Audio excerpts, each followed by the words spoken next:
안녕하세요. 이런 얘기는 많이 올라오겠지만 곧 설을 앞둔 며느리의 고민이에요. 남편이랑 대판 싸우고 계속 제가 생각이 없다고 하네요. 시댁 안 갈 핑계라면서요. 제 친구들은 당연히 제 편이라고 해서 많은 사람의 의견을 듣고자 써봅니다. 저는 이혼하기로 마음먹었는데 합의 이혼 안 해준다면서 제가 소송 건다니까 유책 사유가 없는데 왜 이런 걸 하냐고 하네요.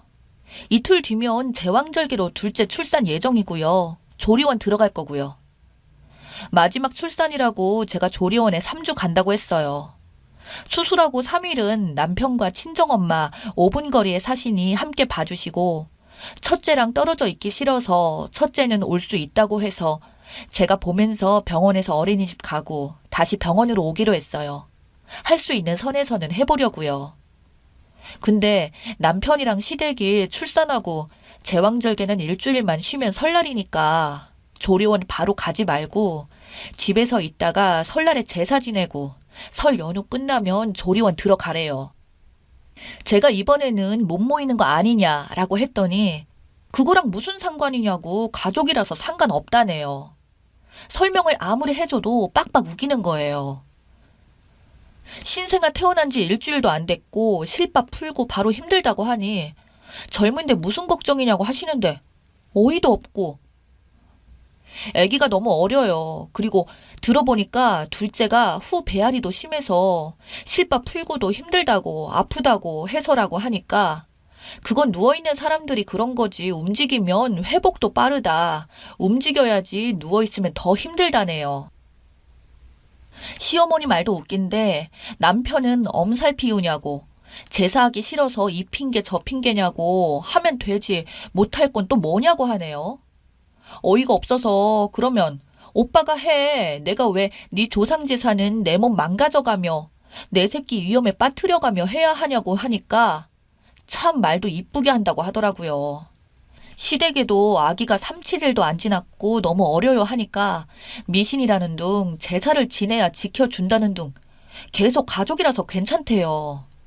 설명을 해줘도 오라고 하기만 하고 이럴 때 모여야지 언제 또 모이겠냐고 아기 태어났으니까 보여줘야지 하고 이번에 남편 기준 고조 할아버지 5대손 사촌이 상견례를 하기로 했다면서 지내야 한대요.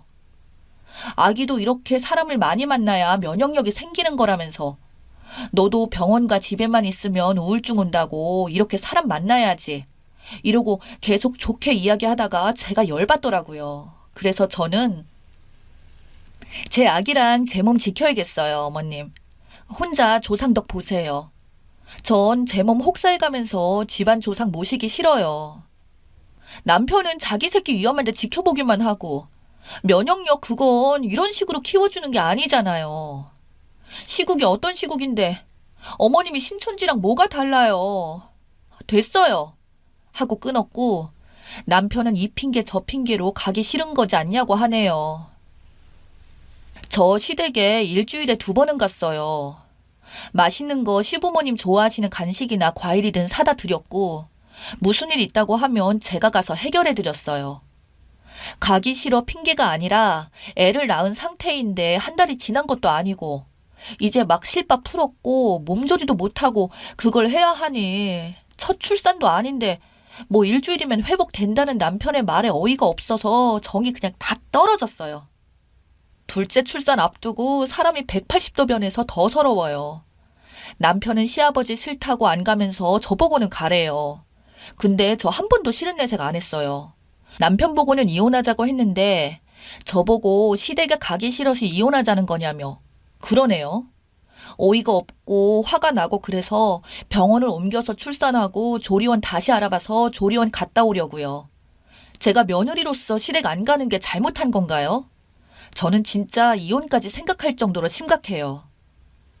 후기를 이렇게 쓰는 게 맞는지 모르겠지만 많은 분들의 댓글과 조언들이 있었고 후기는 남겨야 할 것 같아서 적습니다. 일단 두서 없는 글을 읽고 댓글 달아주셔서 정말 감사합니다. 후기라면 일단 전 진통이 오는 바람에 예정이었던 수술이 아닌 4일에 수술을 해서 건강하게 아기를 낳았습니다.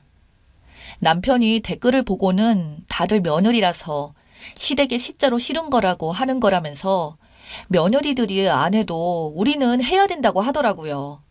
그래서 애 낳고 가서 하라는 거 하겠다. 너도 설 연휴 지나고 아빠 검진 있으니 모시고 가라고 하니 내가 왜? 라고 하더라고요. 그래서 그러면 난 왜 네 집에 내가 노예짓을 해야 하는데? 네 조상이지 내 조상 아니고 네가 날 생각이라도 했다면 이딴 식으로 나올 수 없다니까.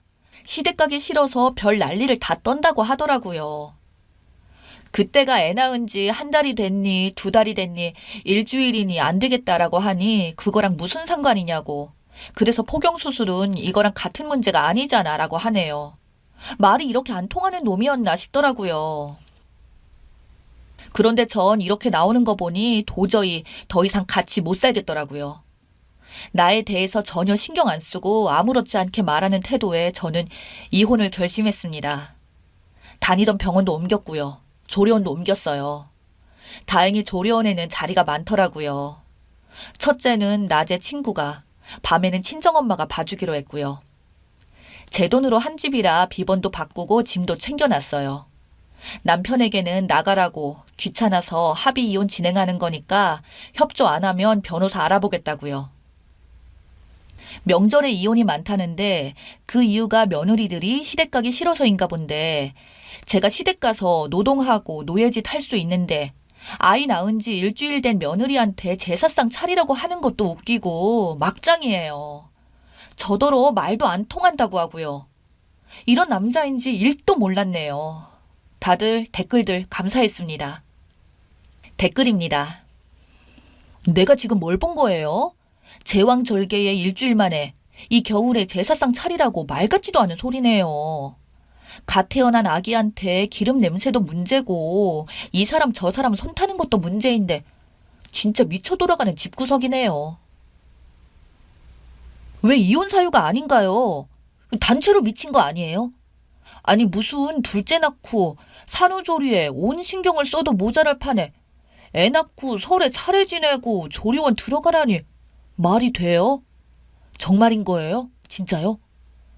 간에 만에 하다가 산에 만에 이 시국에 쉬지 않고 정말 스페타클한 사람들이야. 귀책 사유? 봐줘요. 근데 그냥 안 가면 안 되니 당장 친정엄마한테 전화하고 친정 부모님이 시어머니가 남편에게 전화해서 한바탕 하게 하세요. 당신 딸이었어도 그런 말 하냐고. 배를 여는 거예요. 배를 연다는 건 아무리 작은 수술이라도 위험한 수술인 거예요. 누가 일주일이면 낫는다고 할까. 회복하는 건 아무는 걸 회복이라고 하는 거다. 정신 차리라고 하시고 친정 갔다가 조리원에 조용히 가면 됩니다. 그리고 절대 시댁에 데려가지도 말고 문 열어주지도 말고요. 앞으로 절대 방문하지 마세요. 그래야 닌 눈치 보는 겁니다. 보내더라도 남편과 아이만 보내시고요. 설마 이 글 소설 아닌가요? 어이가 없어서 손이 부들부들 떨립니다. 님이 다른 남자아이를 낳았어도 이건 못하는 겁니다. 인간이라기보다는 짐승들 같아요.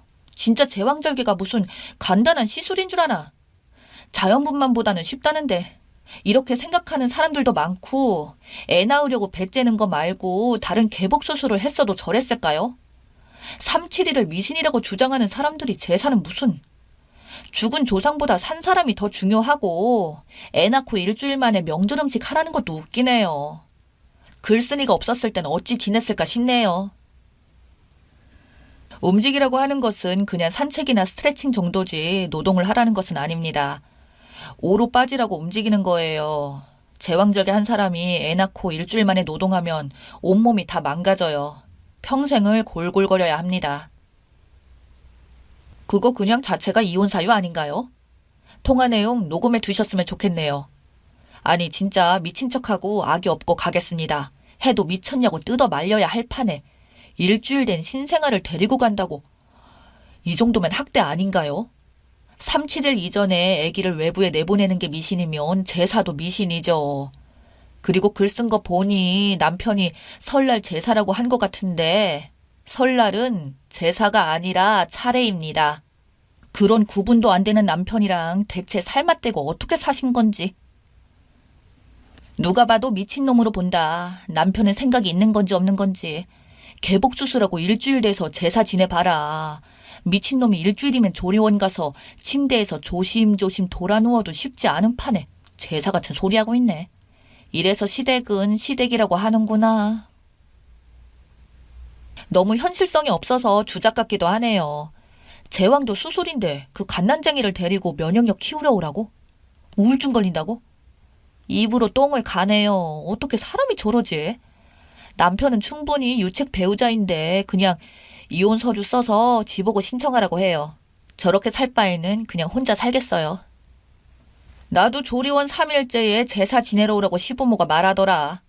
결혼하자마자 애 생겨서 자연분만으로 애 낳고 그 다음 주가 추석이었는데 아침 저녁으로 찬바람이 분다고 내 몸 상한다고 조리원에서 있으라고 해서 남편만 보냈는데 상식을 초월한 집안이 여기도 있네. 3, 7일을 실제로 몸조리하면서 면역 회복하는 기간인데 미신이라고 제사 지내야 조상이 지켜준다고? 어이없는 소리나 하고 있고 와 진짜 미친 거 아니야? 우리 시댁은 본인 아프시니 제사도 아픈 거 핑계로 다 치웠는데 저게 무슨 소리야? 남편하고 시댁하고 엄청나게 미개하고 쌍스럽네요. 얼른 이혼하고 인생에서 지우시고 새 인생 사세요. 재수없는 집 아님? 어쩜 저렇게 쌍스럽지? 미쳐도 단단히 미쳤네. 제사가 뭐라고 제왕하고 일주일밖에 안 된 사람을 어디를 오라고 합니까? 저게 사람입니까? 저렇게 생각할 수 있다는 게 너무 놀랍고 충격적이네요. 소송 거세요. 그렇게 제사 지내고 집안 풍비박산 나면 그것도 조상님 덕이라고 하려나요? 근데 태어난 지 일주일 된 아기를 그 사람 바글바글한 집에 데려가라고 하는 것도 아니라고 생각해요. 생판 남인 나도 미쳤다 싶은데 내가 미혼이라 모르는 건가? 아는 언니들 애 낳으면 산후조리원 갔다 와서도 애가 조금 클 때까지는 집에 손님도 잘 못 오게 하던데. 빨리 이혼하세요.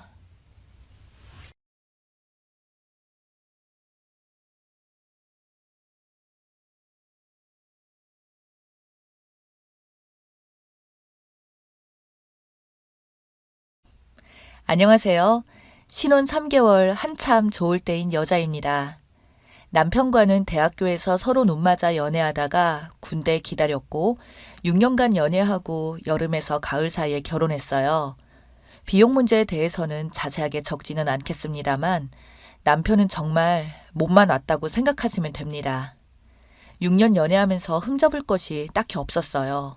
항상 이쁘다, 고맙다 이런 말도 이쁘게 잘했고 기념일도 잘 챙겼고 연락 잘하고 오래 사귀었는데도 잊을만 하면 깜짝 편지, 꽃다발까지.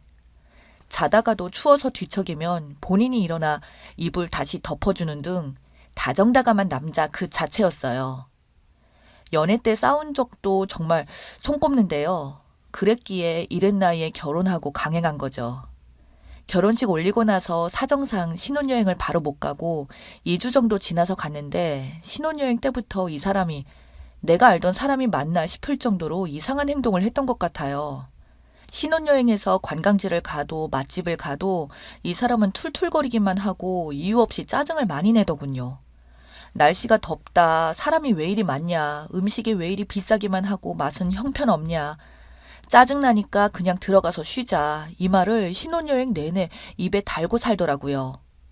컨디션이 안 좋나, 고민 있나, 무슨 일이 있는 거냐 물어도 돌아오는 대답은 그런 거 아니라고 말을 하려고 하지 않으니 이유는 모르겠지만 신혼여행 내내 짜증만 내더군요. 맞벌이를 하는 입장임에도 불구하고 아침밥을 차려주길 원했고 저녁도 저는 남편보다 출퇴근 시간이 비교적 자유로운 편이라 그렇다고 남편보다 급여가 적은 것도 아닙니다. 그래, 내가 시간적 여유가 더 많으니 해주자는 생각으로 매일 아침 저녁 차려줬고 이 사람은 아침에 밥 먹고 TV 좀 보다가 바로 세수하고 출근 퇴근하고 와선 차려진 밥 먹고 TV 보다가 핸드폰 게임을 하다 자러 들어가요. 그렇겠거니 하고 문제 삼진 않았죠. 그 사람이 요즘 일 문제로 고민이 많고 힘든 때라 그렇겠거니 생각하고 기다려주려는 저에게는 일종의 노력이었는데 3주 전쯤에 제가 몸살을 심하게 앓아서 아침을 못 차려주게 되고 이야기를 하고 회사도 쉬었습니다. 당연히 저녁도 못 차렸죠. 퇴근하고 오는 길에 아파트 상가 앞에서 죽을 사달라고 부탁했던 날입니다. 죽집 도착하기 15분 전에 내가 전화로 시켜놓을 테니 가지고만 와달라고 그렇게 부탁을 했던 날인데 죽을 왜 내가 사냐며 저녁 안 차릴 거냐고 성질을 잔뜩 내더라고요. 그리고는 정말 빈손으로 들어오더군요. 빈손으로 들어와서는 저녁 안 차려주냐고 큰 소리로 짜증을 내는데 너무 듣기 싫어서 무슨 정신이었는지 모르겠지만 몸을 일으켜 나가 상가 앞에서 죽을 포장해 왔습니다. 그 죽집에서 파는 장조림 반찬도 별도로 사가면서요. 그러고는 집에 들어가서 내가 정말 아파서 그러니 저녁은 이거 반씩 나눠 먹자고. 이게 양이 많아요. 거의 2인분인지라 여기 죽을 시키면 반 정도 덜어서 먹습니다. 장조림 반찬도 있으니 오늘은 일단 이렇게 먹자고 했는데 입술만 삐죽거리고 대답이 없길래 저는 일단 먹어야 했어서 한 숟가락 줬더니 그걸 엎어버리더라고요. 정말 드라마에서 보던 장면처럼 그냥 죽통을 손으로 걷어차서 들어올리면서 그대로 엎어버렸습니다. 아픈 것도 서러운데 아픈 아내한테 밥 달라고 하는 것도 죽을 엎어버리는 것도 너무 서러워서 많이 울고 화내고 싸웠어요. 근데 웃긴 게 뭔지 아세요? 저한테 미안하다는 한마디를 안 했습니다. 소리 지르지 마라, 울지 마라, 짜증난다, 어쩌라는 거냐 식으로 일관했죠. 그 후로 현자 타임이라고 하나요? 내가 하는 짓이 부질없다고 느껴지더라고요. 이 사람한테 잘해주고 싶다, 이 사람한테 행복하게 해주고 싶다 이런 마음이 싹 사라지면서 제 마음이 식어가는 걸 저 스스로가 많이 느꼈습니다.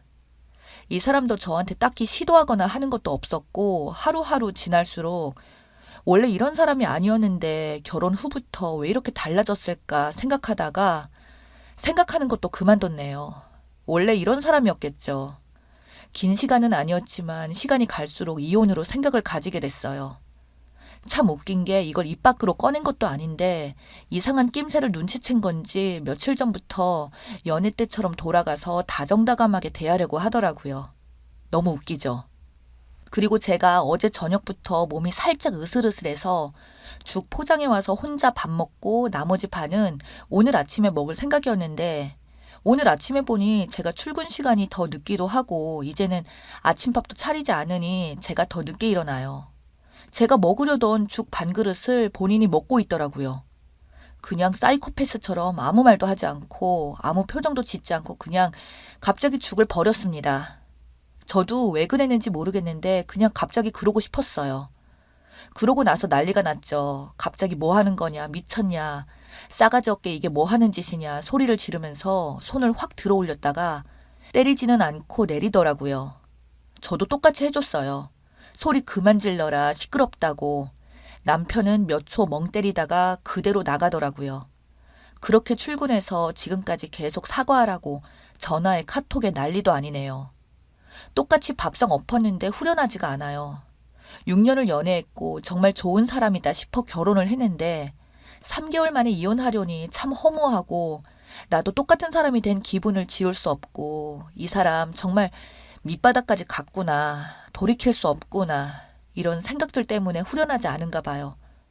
이혼할까요? 참을까요? 하는 물어보는 글이 아닙니다. 지난 시간들이 아깝지만 앞으로 보낼 시간들이 더 소중하고 가치 있으니까요. 아니라는 것을 깨달았을 때 바로 잡아야 아까운 시간들을 더 버리지 않을 테니 그냥 한마디라도 위로 한 번만 해줄 수 있나요? 글을 올리고 나서도 계속 문자와 카톡과 전화를 번갈아 오길래 전화 받아서 나는 너라는 사람한테 사과하고 싶지 않다. 너라는 사람한테 속아 결혼까지 강행한 나 자신에게 미안하고 남들 꿀 떨어지게 사는 신혼, 네 눈치만 보며 사는 내 자신에게 미안하다 이런 식으로 말하니 이혼하고 싶은 거냐고 묻길래 이혼하고 싶은 거 맞다. 그러니까 이혼하자고 말다툼까지 했거든요. 근데 전화를 끊고 몇 분 지나서 초반에 와이프 잡고 살아야 된다고 주변 친구들이 그런 말을 해서 저한테 그렇게 한 거라고 울며 사과하는데 진짜 어이가 없네요. 이 사람 친구가 내 친구고 내 친구가 이 사람 친구인 다 아는 사이인데 저의 주변에 결혼을 한 친구가 없어요. 사람들이 저런 조언을 했다는 것도 웃기지만 그런 말을 듣고 나한테 그렇게 했다고 하니 이게 사실인지 아닌지는 중요하지 않지만 이 이야기를 듣고 나서 조금이나마 남아있던 정까지 다 떨어진 기분이에요. 참, 댓글 중에 기죽이려고 그런 건가 보다라고 달아주신 분 계셨는데 맞는 말 같기도 하고 아닌 것 같기도 하고 기죽이려는 행동이었다 해도 열애 때 봤던 눈빛을 결혼 후에는 한 번도 못 느꼈습니다. 그래서 핑계 갖고 그냥 원래 이런 사람이었던 것 같아요. 또 추가합니다. 이 사람 가정 환경도 어떤지 궁금해 하시는 분들이 많으셔서 몇 자 적고 가려 합니다. 대학생 1학년이었을 때 만나게 되었는데 아버지는 고교 시절 정신병원에 계시다가 생을 달리하셨다고 들었고 어머님은 대학 입학쯤 돌아가셨다고 들었어요. 지병이라고는 했는데 가족 관련 얘기만 하면 눈물부터 흘리는 사람이어서 집요하게 묻지는 않았어요. 어린 나이에 부모님을 떠나보냈다는 사실이 흠도 아니고 부모님 얘기만 하면 슬퍼하는 사람인데 어떤 정신병이냐, 입원해 계시다가 어떤 이유로 돌아가신 거냐, 어머님은 어떤 지병으로 돌아가신 거냐 이렇게 물을 수가 없었습니다. 묻고 싶지도 않았고요. 이게 남편 가정 환경 배경이었고요. 그리고 6년 동안 사귀면서 어떻게 몰랐냐고 하시는 분들도 더러 계시는데 그 부분에 대해서는 더 드릴 말씀이 없네요. 저는 이상한 부분이 없었고 폭력적인 성향도 없었습니다. 그냥 저에게 정말 잘해줬어요. 여느 때 제가 아프다고 하면 죽을 만들어 오거나 하다못해 죽을 포장해서라도 가져다 주며 본인 생각해서 꼭 먹으라고 몇 번이고 그렇게 말하던 사람이었어요. 초반에 기를 죽여야 된다는 조언을 들어서 제게 그렇게 한 거라고 생각합니다. 그냥 작정하고 6년간 저를 속인 거고 이제야 본성이 드러난 거겠죠. 작정하고 속이는 것까지 걸러낼 수 있는 능력이 저에게는 없었나 봐요. 위로해주신 분들, 조언해주신 분들 모두 진심으로 감사합니다. 제가 이혼을 해야 하는지 참아야 하는지 고민하는 글을 올린 건 아니었고 이혼으로 마음을 굳혔어요. 후련해야 하는데 후련하지가 않고 잘했다, 괜찮다 위로를 듣고 싶었는데 제가 할 수 있는 건 익명의 힘을 빌려서 여러분에게 힘을 얻는 것밖에 없었어요. 위로해주신 분들 다시 한번 감사합니다. 저희 부모님께도 다 말씀드린 상태이고 저를 말리지 않으셨어요. 흔쾌히 그러라고 하셨지만 속으로 이런 딸이 몹시 안쓰러우셨겠죠. 부모님 가슴에 대못을 박아 버린 못난 딸이지만 앞으로 더 열심히 씩씩한 모습으로 죄송한 마음을 갚아나갈 생각입니다.